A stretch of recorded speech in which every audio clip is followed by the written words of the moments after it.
ಓಂ ಶಾಂತಿ.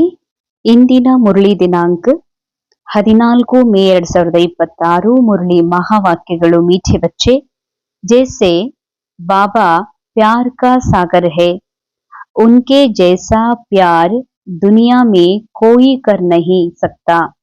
ऐसा तुम बच्चे भी बाप समान बनो, किसी को रंज मत करो।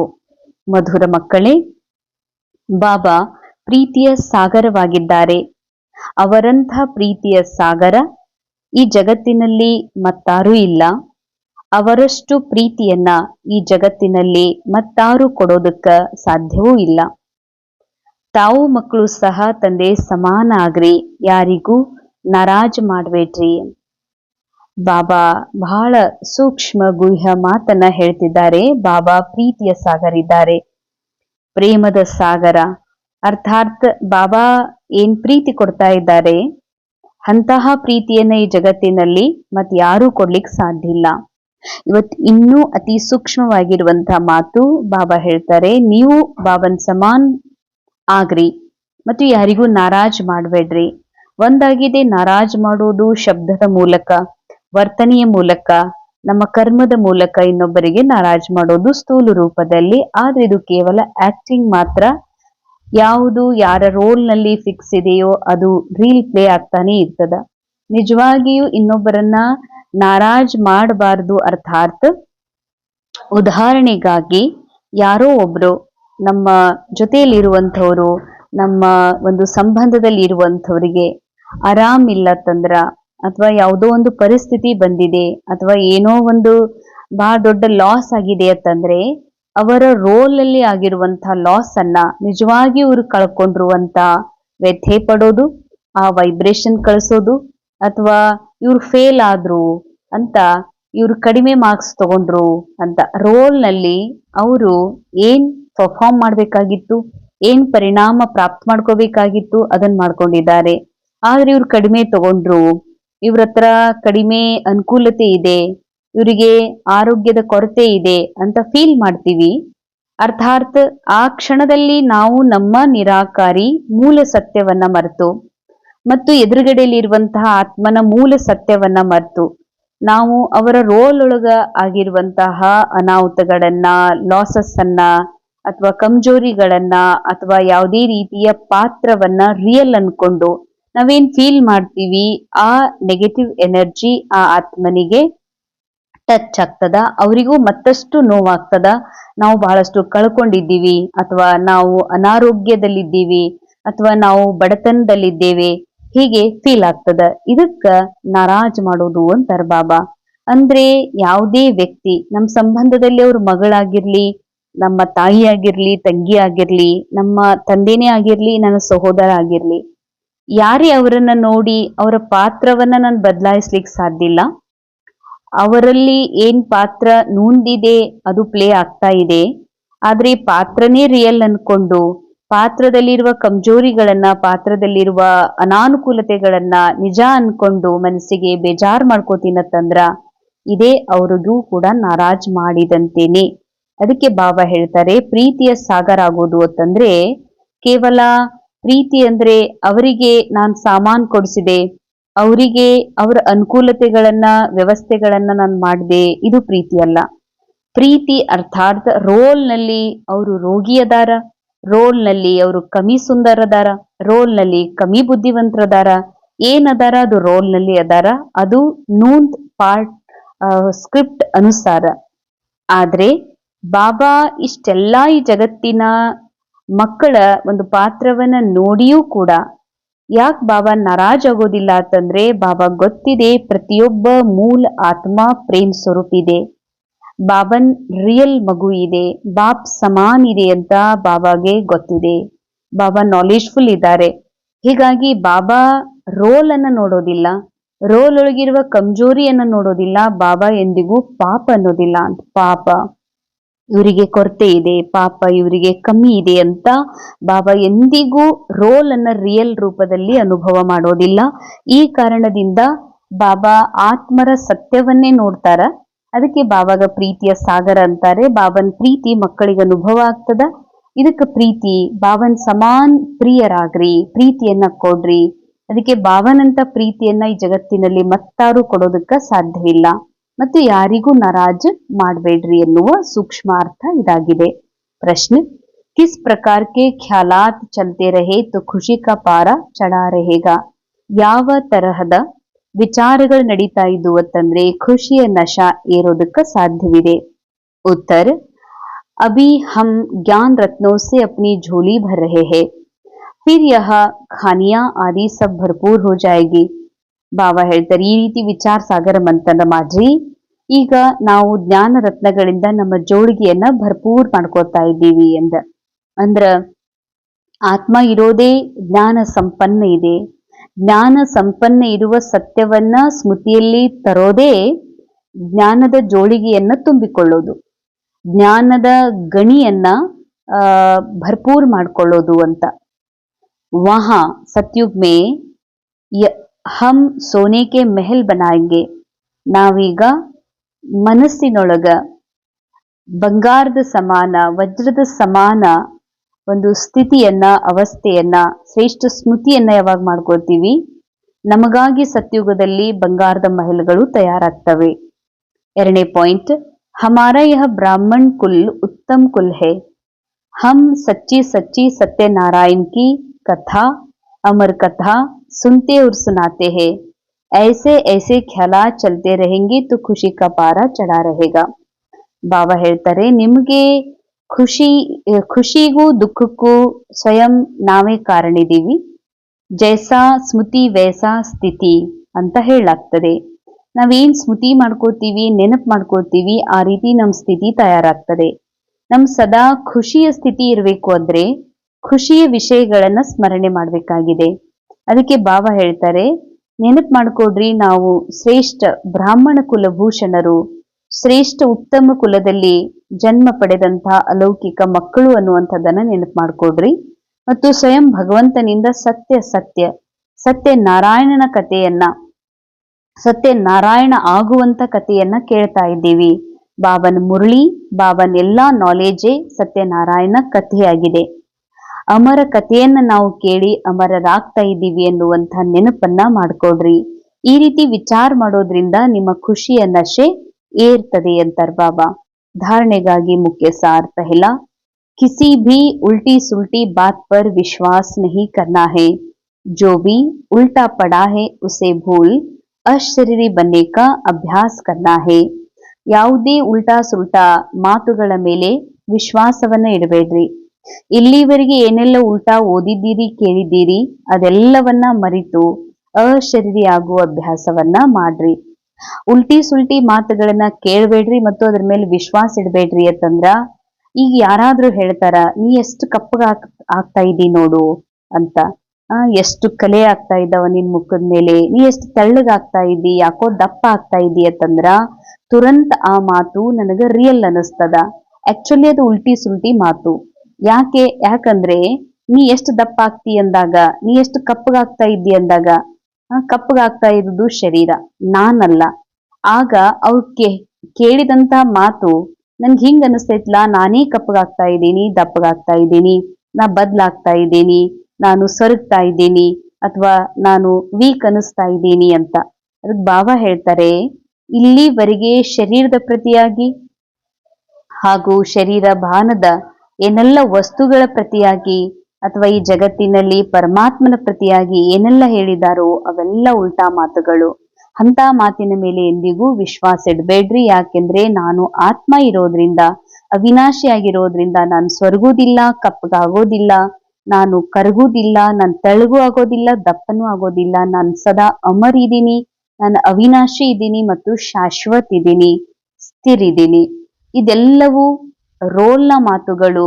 ರೋಲ್ನ ಮಾತನ್ನೇ ಅವರು ಹೇಳ್ತಾ ಇರ್ಬೇಕಾದ್ರೆ ಹೀಗನ್ನಿಸ್ತದಲ್ಲ, ಇದು ನನಗಾಗಿನೇ ಹೇಳ್ತಾ ಇದ್ದಾರೆ ಏನು ಅಂತ. ಅದಕ್ಕಾಗಿ ಬಾಬಾ ಹೇಳ್ತಾರೆ, ಉಲ್ಟಾ ಸುಲ್ಟಾ ಇಲ್ಲಿ ತಕ ಏನ್ ಕೇಳ್ಕೊಂಡಿದ್ದೀರಿ, ಪರಮಾತ್ಮ ಹೀಗದಾರೆ ಹಾಗದಾರೆ, ಪರಮಾತ್ಮ ಮೂರ್ತಿ ರೂಪದಲ್ಲಿದ್ದಾರೆ, ಎಲ್ಲಾರ ಒಳಗಿದ್ದಾನ, ಹೀಗೆ ಅನೇಕ ಉಲ್ಟಾ ಸುಲ್ಟಾ ಮಾತುಗಳು.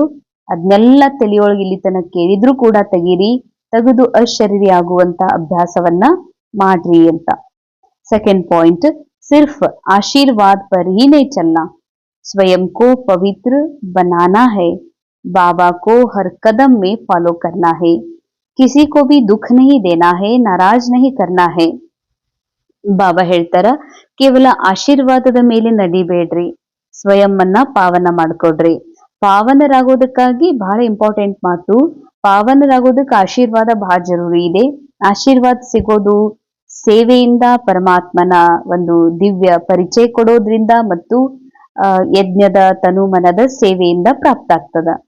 ಆದ್ರೆ ಕೇವಲ ಆ ಆಶೀರ್ವಾದದ ಮೇಲೆ ನಡಿಬೇಡ್ರಿ, ಸ್ವಯಂ ನೀವು ನಿಮ್ಮ ಮನಸ್ಸನ್ನ, ನಿಮ್ಮನ್ನ ನೀವು ಪಾವನ ಮಾಡ್ಕೊಡ್ರಿ. ಬಾಬಾ ಹೇಳುವಂತಹ ಪ್ರತಿಯೊಂದು ಹೆಜ್ಜೆಯ ಮೇಲೆ ನಡೆಯುವಂಥವ್ರಾಗ್ರಿ. ಅದ್ರ ಜೊತೆಯಲ್ಲಿ ಯಾರಿಗೂ ದುಃಖವನ್ನ ಕೊಡ್ಬೇಡ್ರಿ, ನಾರಾಜ್ ಮಾಡ್ಬೇಡ್ರಿ. ದುಃಖ ಕೊಡ್ಬೇಡ್ರಿ ಅಂತಂದ್ರ ಪಾಪ ಅಂತ. ಎಲ್ಲಿ ಶಬ್ದ, ಮನಸ್ಸು ಪಾಪ, ಇವರಿಗೆ ಪುಸ್ತಕಗಳ ಕೊರತೆ ಇದೆ, ಇವರಿಗೆ ಅನುಕೂಲತೆ ಇಲ್ಲ, ಇವರಿಗೆ ಇದ್ರ ಕೊರತೆ ಇದೆ, ಇದನ್ನ ನಾನ್ ತುಂಬಬೇಕು, ನಾನ್ ಕೊಡ್ಬೇಕು, ಇವ್ರ ಆರೋಗ್ಯ ಸರಿಪಡಿಸ್ಬೇಕು, ಇವ್ರಿಗೆ ಹೆಲ್ಪ್ ಮಾಡ್ಬೇಕು ಅಂತ ಬರ್ತದತ್ತಂದ್ರ ಜರೂರ್ ದುಃಖ ಕೊಟ್ಟದ್ದೆ. ಅದಕ್ಕೆ ಬಾಬಾ ಹೇಳ್ತಾರ, ಯಾರನ್ನು ಅವರ ರೋಲ್ ಅನ್ನ ರಿಯಲ್ ರೂಪದಲ್ಲಿ ನೋಡ್ಬೇಡ್ರಿ. ಅವರು ಬಡತನದ ಕಮ್ಜೋರಿಯ ಪಾರ್ಟ್ ಪ್ಲೇ ಆಗ್ತಾ ಇದೆ ಅವ್ರದ್ದು. ಆ ಪಾರ್ಟ್ ಅಲ್ಲೇ ಅವರ ಪ್ರಗತಿ ಇದೆ, ಆ ಪಾರ್ಟ್ ಒಳಗ ಅವ್ರದ್ದು ಉನ್ನತಿ ಅದ, ಜಾಗೃತಿ ಅದ. ಅಂದ್ಮೇಲೆ ನೀವ್ ಯಾರ ಪಾತ್ರವನ್ನ ನೋಡಿ ಪಾಪ ಅಂತ ಅನ್ಬೇಡ್ರಿ, ಯಾರಿಗೂ ನಾರಾಜ್ ಮಾಡ್ಬೇಡ್ರಿ. ನಾರಾಜ್ ಮಾಡೋದು ಅಂದ್ರೆ ಪಾಪ ನಿಮ್ದೆಲ್ಲ ಇಷ್ಟು ಲಾಸ್ ಆಯ್ತು ಅಂತ ಯಾರಿಗಾದ್ರೂ ಅಂದ್ಬಿಟ್ರ ಅವರಿಗೆ ರಿಯಲ್ ಫೀಲ್ ಅದೇ, ಹೌದಲ್ಲ ನಮ್ಗ್ ಲಾಸ್ ಆಯ್ತಲ್ಲ ಅಂತ, ಅದನ್ನೇ ನಿಜ ಅನ್ಕೊಂಡು ಇನ್ನೂ ಅದೇ ವಿಷಯದಲ್ಲಿ ಅವ್ರು ಪಕ್ಕ ಆಗ್ತಾರೆ. ಆದ್ರೆ ಯಾರ್ದು ಏನು ಲಾಸ್ ಆಗೋದಿಲ್ಲ ಈ ನಾಟಕದಲ್ಲಿ. ಯಾಕಂದ್ರೆ ಎಲ್ಲರೂ ಸಂಪೂರ್ಣ ಬಾಪ್ ಸಮಾನ ಆತ್ಮ ಇದ್ದಾರೆ. ಅವರು ಕೇವಲ ಅವರವರಿಗೆ ಸಿಕ್ಕಿರುವಂತಹ ಪಾತ್ರದಲ್ಲಿ ಕಮ್ಮಿ ಕಮ್ಜೋರಿ ಜರೂರ್ ಇದೆ. ಅದನ್ನೇ ರಿಯಲ್ ಅಂತ ಅನ್ಕೊಂಡು ಅದೇ ರೀತಿ ಆ ದೃಷ್ಟಿಯಿಂದ ನೋಡೋದೇ ಅವರಿಗೆ ದುಃಖ ಕೊಡೋದು ಮತ್ತು ನಾರಾಜ್ ಮಾಡೋದಾಗಿದೆ. वरदान, सच्ची लगन के आधार पर और संग तोड़ एक संग जोड़ने वाले संपूर्ण वफादार भव. ಸತ್ಯ ಲಗನ್ದ ಆಧಾರದ ಮೇಲೆ ಅನ್ಯ ಸಂಘಗಳನ್ನ ಬಿಟ್ಟು ಒಬ್ಬ ತಂದೆಯ ಸಂಘವನ್ನ ಜೋಡಿಸುವಂತಹ ಸಂಪೂರ್ಣ ವಫಾದಾರ್ ಆಗ್ರಿ. संपूर्ण वफादार उन्हें कहा जाता है जिनके संकल्प व स्वप्न में भी सिवाय बाबा के और बाबा के कर्तव्य व बाबा की महिमा के, बाबा के ज्ञान के और कुछ भी दिखाई न दे. ಬಾಬಾ ಹೇಳ್ತಾರೆ, ಸಂಪೂರ್ಣ ವಿಶ್ವಾಸಿ ಮಕ್ಕಳು ಯಾರು ಅಂತ. ಬಾಬಾಗೆ ಕೋಟ್ಯಾಂತರ ಮಕ್ಕಳಿದಾರ, ಲಕ್ಷಾಂತರ ಬ್ರಹ್ಮಕುಮಾರ್ ಕುಮಾರಿಯರದಾರ. ಆದ್ರೆ ನಿಜವಾದ ಸಂಪೂರ್ಣ ವಿಶ್ವಾಸಿ ಮಕ್ಕಳು ಯಾರಿಗೆ ಹೇಳಾಗ್ತದಂದ್ರೆ, ಯಾರ ಸಂಕಲ್ಪದಲ್ಲಿ ಕನಸಿನೊಳಗ, ಯಾರು ಕನಸು ಮನಸ್ಸಿನಲ್ಲಿ ಒಬ್ಬ ಬಾಬನ್ ಕೆಲ್ಸ, ಬಾಬನ್ ಕರ್ತವ್ಯ ಬಿಟ್ರೆ ನನ್ನ ಒಂದೊಂದು ಪೈಸಾ, ನನ್ನ ಒಂದೊಂದು ಸಂಕಲ್ಪ, ನನ್ನ ಒಂದೊಂದು ಶ್ವಾಸ ಬಾಬನ್ ಕರ್ತವ್ಯದ ಹೊರತು ಬೇರೆ ಕಡೆಗೆ ಅದು ಯೂಸ್ ಆಗ್ಬಾರ್ದು ಅಂತ. ಬಾಬನ್ ಕರ್ತವ್ಯ, ಬಾಬನ್ ಮಹಿಮೆ ಬಿಟ್ಟು ನನಗೆ ಇನ್ನೊಬ್ರು ಯಾರು ಇಷ್ಟ ಆಗೋದಾಗ್ಲಿ, ಹೆಚ್ಚು ಇಂಪ್ರೆಸಿವ್ ಆಗೋದಾಗ್ಲಿ, ಹೆಚ್ಚು ಅವರು ನನಗೆ ಪ್ರಭಾವಿತ ಆಗೋದಾಗ್ಲಿ ಇಲ್ಲ. ಕೇವಲ ಬಾಬಾಗಿಂತ ಶ್ರೇಷ್ಠ, ಬಾಬಾಗಿಂತ ಮಹಾನ್ ಮತ್ತಾರು ಇಲ್ಲ. ಬಾಬಾಕ್ಕೆ ಜ್ಞಾನ್ ಅವ್ರ ಕುಚ್ ಬಿ ದಿಖಾಯಿ ನ ದೇ. ಬಾಬನ್ ನಾಲೆಜ್ ಬಿಟ್ರೆ ನನಗೆ ಇನ್ನೊಂದು ತೋಚಬಾರದು. ಹೇಗೆ ಕೇವಲ ವಿದ್ಯೆಯಲ್ಲಿ, ಕೇವಲ ಸ್ಕೂಲ್ ಕಾಲೇಜ್ಗಳಲ್ಲಿ ಕೇವಲ ರ್ಯಾಂಕ್ ಬರಬೇಕು ಅನ್ನುವಂತಹ ಕೆಲವು ವಿದ್ಯಾರ್ಥಿಗಳಿರ್ತಾರೆ. ಅವ್ರು ಆಲ್ರೌಂಡರ್ ಇರುವುದಿಲ್ಲ. ಅವರು ಹೆಲ್ತ್ ಕಡೆಗೆ, ಪಠ್ಯೇತರ ವಿಷಯಗಳಿಗೆ ಹೆಚ್ಚು ಗಮನ ಕೊಡೋದಿಲ್ಲ, ಕೇವಲ ಓದಿಗಾಗಿ. ಓದಿನಲ್ಲಿ ಡೀಪ್ ಮುಳುಗಿಬಿಟ್ಟಿರ್ತಾರ ಅಂತ, ಡೀಪ್ ತಮಗ್ ತಾವು ಅದ್ರಾಗ ತೊಡಗಿಸ್ಕೊಂಡಿರ್ತಾರೆ. ಜರೂರ್ ಅವರು ಆ ರೀತಿ ಫಸ್ಟ್ ಸೆಕೆಂಡ್ ರ್ಯಾಂಕ್ ಅಲ್ಲೂ ಕೂಡ ತಮ್ಮ ರಿಸಲ್ಟ್ ಅನ್ನ ಪಡ್ಕೋತಾರೆ. ಹಾಗೆ ಬಾಬಾ ಹೇಳ್ತಾರೆ, ಯಾವ ಮಕ್ಕಳಿಗೆ ಬಾಬನ್ ನಾಲೆಜ್ ಬಿಟ್ರೆ ಮತ್ತೊಂದೇನೂ ಕಾಣೋದಿಲ್ಲ ಅವರಿಗೆ, ಈ ರೀತಿ ಯಾರಿದ್ದಾರ ಅವ್ರು ನಿಜವಾದ ಬಾಬಾನ ವಿಶ್ವಾಸಿ ಮಕ್ಕಳು. ಏಕ್ ಬಾಬಾ ದೂಸರಾ ನ ಕೋಯಿ, बुद्धि की लगन सदा एक संग रहे तो अनेक संग का रंग लग नहीं सकता. ಬುದ್ಧಿಯಲ್ಲಿ ಒಬ್ಬ ಬಾಬಾ ಬಿಟ್ರೆ ಮತ್ತಾರು ಇಲ್ಲ. ಒಬ್ಬ ಬಾಬಾ ಬಿಟ್ರೆ ಮತ್ತಾರು ಇಲ್ಲ ಅಂದ್ರೆ, ಒಬ್ಬ ಬಾಬಾ ಸತ್ಯವಾಗಿರೋದ್ ಬಿಟ್ರೆ, ಒಬ್ಬ ಬಾಬಾ ರಿಯಲ್ ಇರೋದ್ ಬಿಟ್ರೆ, ಅಸ್ತಿತ್ವದಲ್ಲಿ ಇರೋದ್ ಬಿಟ್ರೆ, ಬಾಕಿ ಯಾರೆಲ್ಲ ಏನೆಲ್ಲ ಕಾಣಿಸ್ತಾ ಇದೆ, ಯಾರೆಲ್ಲ ಇದ್ದಾರೆ, ಅದು ಕೇವಲ ಶೋ ಮಾತ್ರ, ಬೆಳಕಿನ ಶೋ ಮಾತ್ರ. ಯಾವಾಗ ಶರೀರ ಬಿಡ್ತಾರೋ, ಯಾವಾಗ ರೀಪ್ಲೇಸ್ ಆಗ್ತಾರೋ, ಯಾವಾಗ ಬದ್ಲಾಗ್ತಾರೋ ಗೊತ್ತಿಲ್ಲ. ಅಂದ್ರೆ ಕೇವಲ ಬೆಳಕಿನ ಶೋ ಏನ್ ನಡೀತಾ ಇದೆ, ಇದು ನನಗನ್ನಿಸ್ತದ ರಿಯಲ್, ಇವ್ರು ನನ್ನ ಅಣ್ಣ, ಇವ್ರು ನನ್ನ ಕಾಕ ಅಂತ. ಆದ್ರೆ ಯಾರು ಸತ್ಯಜ್ಞಾನಿ ಇದಾರ, ಯಾರು ವಿಶ್ವಾಸಿ ಇದಾರ, ಬಾಬನ್ ಮಗು ಇದಾರ, ಅವ್ರು ನಿಜವಾಗಿ ಒಬ್ಬ ಬಾಬಾ ಬಿಟ್ರೆ ಇಲ್ಲಿ ಬೇರೆ ಅಸ್ತಿತ್ವನೇ ಇಲ್ಲ, ಇವೆಲ್ಲ ಗೊಂಬೆಗಳು ಅನ್ನೋದು ಅವರಿಗೆ ಪಕ್ಕ ಆಗಿರ್ತದ. ಬುದ್ಧಿಯಲ್ಲಿ ಒಬ್ಬ ತಂದೆ ಸಂಘ ಬಿಟ್ರೆ ಬೇರೆ ಯಾರ ಸಂಘವೂ ಕೂಡ ಅವ್ರಿಗೆ ಹಿಡಿಸೋದಿಲ್ಲ. ಇಸ್ಲಿಯೇ ಪೆಹ್ಲಾ ವಾಯ್ದಾ ಹೇ ಅವ್ರ ಸಂಘ ತೋಡ್ ಏಕ್ ಸಂಘ ಜೋಡ್. ಅದಕ್ಕೆ ಬಾಬಾ ನಮಗ್ ಮೊದ್ಲೇ ಫಸ್ಟ್ ಪ್ರಾಮಿಸ್ ಮಾಡಿಸಿದ್ದಾರೆ, ಎಲ್ಲಾ ಸಂಘ ಬಿಟ್ಟು ಬುದ್ಧಿ ಒಳಗೆ ಯಾರೂ ಇಲ್ಲ ಅಂತ. ಭಲೇ ಆಕ್ಟಿಂಗ್ ಒಳಗ ನಾವ್ ಅಂತೀವಿ, ನಮ್ಮ ಆಕ್ಟಿಂಗ್ ಒಳಗ ಅಂತೀವಿ ಇವ್ರು ನಮ್ ಕಾಕ, ದೊಡ್ಡಪ್ಪ, ಅಣ್ಣ, ನಮ್ ಸಂಬಂಧಿಕರು ಅಂತ. ಆದ್ರೆ ಬುದ್ಧಿಯೊಳಗ ಯಾರೂ ಇಲ್ಲ. ಇದು ಕೇವಲ ಒಂದ್ ಶೋ ಮಾತ್ರ, ಒಂದ್ ಸಿನಿಮಾ ಮಾತ್ರ.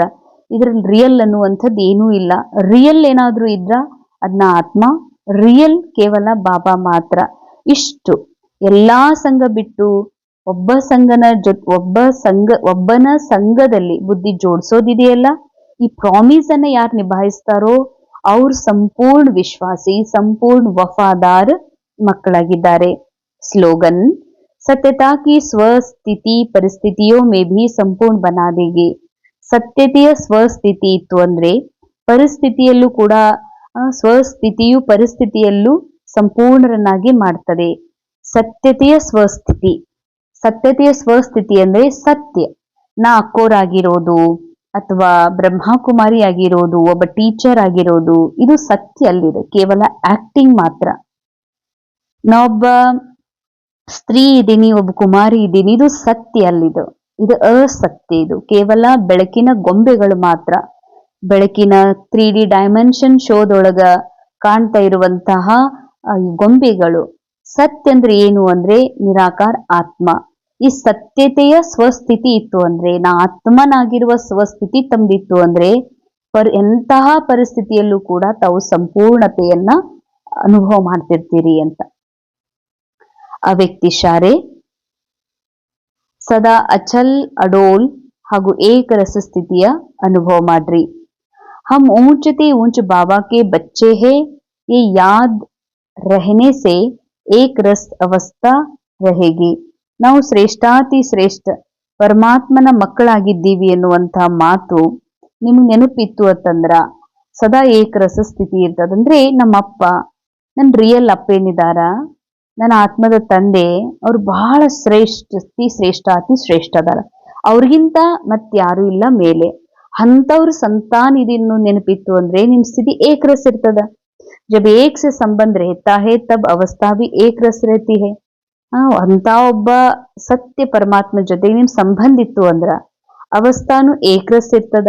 अगर और कहा संबंध की रग जाती है तो एक रस अवस्था नहीं रहेगी. ನನ್ಗೆ ಇವರು ನನ್ನ ಸಂಬಂಧ, ಭಲೇ ರೋಲ್ ನಲ್ಲಿ ಅನೇಕ ಸಂಬಂಧಗಳಿರ್ಲಿ, ಅವು ಸತ್ಯ ಅಲ್ಲ ಅಂತ. ಇದು ನನ್ನ ಸತ್ಯ ಸಂಬಂಧ ಅಂತ ಯಾರೋ ನನಗ್ ಅನಿಸ್ತಾರತ್ತಂದ್ರ ಬಾಬಾ ಹೇಳ್ತಾರೆ ಸ್ಥಿತಿ ಏಕ್ ರಸ್ ಇರಲ್ಲ ಅಂತ. ಜಗ್ಗಾಟ ಅಂತ, ಯಾರ್ಯಾರೋ ನನ್ಗೆ ಎಲ್ಲೆಲ್ಲೋ ಜಗ್ತಾ ಇದ್ದಾರಂತ ಫೀಲ್ ಆಗ್ತದೆ, ಏಕ್ ರಸ್ ಇರೋದಿಲ್ಲ. तो एक रस अवस्था बनाने के लिए सिवाय एक के और कुछ भी देखते हुए न देखो. ಏಕ ರಸ ಸ್ಥಿತಿ ಆಗ್ಬೇಕು ಅಂದ್ರೆ ಬಾಬಾ ಹೇಳ್ತಾರ, ಕಾಣಿಸ್ತಾ ಇದೆ ನಮ್ಮ ಅಣ್ಣ ಅಂತ, ಕಾಣಿಸ್ತಿದೆ ನಮ್ಮ ಅಪ್ಪ, ನಮ್ಮ ತಮ್ಮ, ಅಥವಾ ಇಷ್ಟು ಚಂದ ಅನಿಸ್ತಿದ್ಲಾ ಪ್ರೀತಿಯಿಂದ, ನಂಗೆ ಯಾರೋ ಅಂತಾರ ದೊಡ್ಡಮ್ಮ ಅಂತ, ಯಾರೋ ಅಂತಾರ ಅಕ್ಕ ಅಂತ. ಆದ್ರೆ ಇದು ಎಲ್ಲವೂ ಅಸತ್ಯ.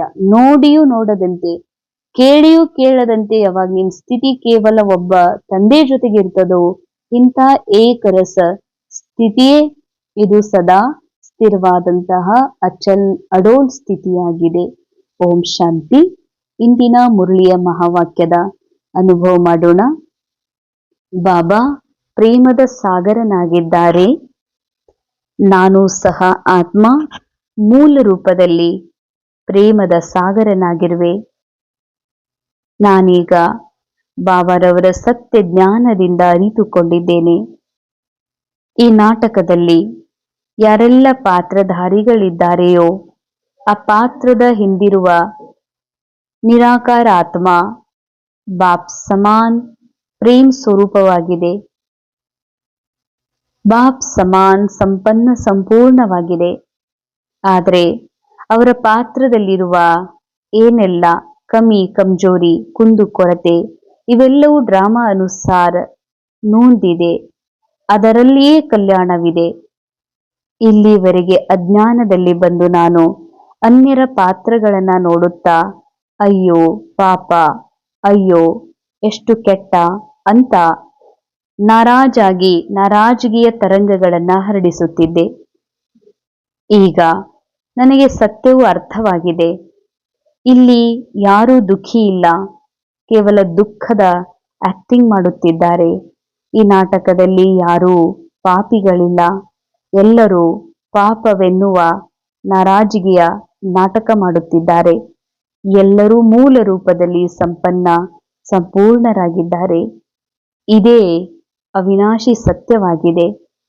ಹೀಗಾಗಿ ಸದಾ ನಾನು ಅವರ ಪಾತ್ರವನ್ನ ನೋಡದೆ ಅವರ ನಿರಾಕಾರಿ ಆತ್ಮದ ಸತ್ಯವನ್ನ ನೋಡ್ತಾ ಅನುಭವ ಮಾಡ್ತಾ ನನ್ನ ಪ್ರೇಮ ಸ್ವರೂಪ, ನನ್ನ ಸಮಾನ ಇವರು ಪ್ರೇಮ ಸ್ವರೂಪರಾಗಿರುವರು, ನನ್ನ ಸಮಾನ ಜ್ಞಾನ ಸ್ವರೂಪರಾಗಿರುವರೆಂದು ಆ ಜ್ಞಾನ ಸ್ವರೂಪದಲ್ಲಿ ನೋಡ್ತಾ ಅವರಿಗೂ ಜ್ಞಾನದ ಹಾಗೂ ಅವರ ಸತ್ಯದಲ್ಲಿ ನೋಡುವುದರಿಂದ ಅವರಿಗೂ ಸಹ ಆ ಸತ್ಯದ ಸ್ಮೃತಿಯು ಬರುವುದು. ಕೇವಲ ನಾನು ಈ ಸತ್ಯವನ್ನ ಪರಮಾತ್ಮ ತಂದೆಯ ಜ್ಞಾನದಿಂದ ಅರಿತಿರುವೆನು. ಇಲ್ಲಿವರೆಗೆ ಉಲ್ಟಾ ಸುಲ್ಟಾ ಮಾತುಗಳಿಂದ ನಾನು ನನ್ನ ಸತ್ಯದಿಂದ ದೂರವಾಗಿದ್ದೆ. ಈಗ ಇಲ್ಲಿವರೆಗೆ ಮನುಷ್ಯನ ಬುದ್ಧಿಯಿಂದ ಬಂದಿರುವ ಎಲ್ಲಾ ಮಾತುಗಳನ್ನ ಮರೆತು ನನ್ನನ್ನ ಅಶರೀರಿ ಆತ್ಮನೆಂದು ತಿಳಿದು ಅದೇ ಸ್ಥಿತಿಯಲ್ಲಿ ಸ್ಥಿತವಾಗುತ್ತಿರುವೆನು. ಇಲ್ಲಿವರೆಗೆ ನನ್ನ ಮನಸ್ಸಿನಲ್ಲಿ ಎಲ್ಲಾ ಸ್ಥೂಲ ಸಂಬಂಧಗಳನ್ನ ಸತ್ಯವೆಂದು ತಿಳಿದು ನನ್ನ ಅಪ್ಪ, ನನ್ನ ತಂದೆ, ನನ್ನ ಕಾಕ, ನನ್ನ ಅಣ್ಣ, ನನ್ನ ಅಕ್ಕ ತಂಗಿ ಎಂದು ಇಲ್ಲಿವರೆಗೆ ಅದನ್ನೇ ಸತ್ಯವೆಂದು ಬುದ್ಧಿಯನ್ನ ಎಲ್ಲಾ ಕಡೆಗೂ ಹರಡಿ ಹೋಗಿತ್ತು. ಈಗ ಅರ್ಥವಾಗಿದೆ. ಈ ನಾಟಕದಲ್ಲಿ ನಡೆಯುತ್ತಿರುವಂತಹ ಶೋದಲ್ಲಿ ಇರುವ ಪಾತ್ರಧಾರಿಗಳು ಮಾತ್ರ ಅಸತ್ಯ ಪಾತ್ರಧಾರಿಗಳು. ಇದೆಲ್ಲವೂ ಕೇವಲ ಒಂದು ಕಲ್ಪನೆ ಮಾತ್ರ ಅಥವಾ ಒಂದು ಶೋ ಮಾತ್ರ. ಈ ನಾಟಕದಲ್ಲಿ ಏನೆಲ್ಲ ಕಾಣುತ್ತಿದೆ, ಕೇಳಿಸುತ್ತಿದೆ, ಅನುಭವಕ್ಕೆ ಬರುತ್ತಿದೆ